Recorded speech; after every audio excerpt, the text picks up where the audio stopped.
कांग्रेस को आउ एक झटका कांग्रेस छाड़िले विभूत राई। कांग्रेस इस्तीफा देइछंती विभूत राई। कांग्रेस अतिरिक्त विधायक प्रार्थी विभूत राई।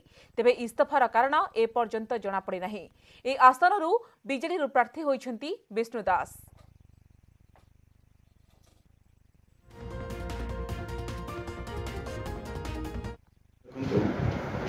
सत्य मत विधानसभा क्षेत्र लड़िया कांग्रेस दल एक सुजोग देता किंतु मु दरखास्त करी विधायक भाव में लड़िया मु दरखास्त करी कांग्रेस दल पाखे मु एमपी कैंडिडेट भाव में लड़िया मु 2009 रु 14 एमपी थी 2014 कांग्रेस दल टिकट निर्वाचन लड़ी एथर निर्वाचन में अंतत संसदीय क्षेत्र दल मत निर्विशेष समस्ते आशा करुले मु निश्चित भाव में एमपी कैंडिडेट भाव में कांग्रेस दल लड़ी किंतु मते वंचित करागला।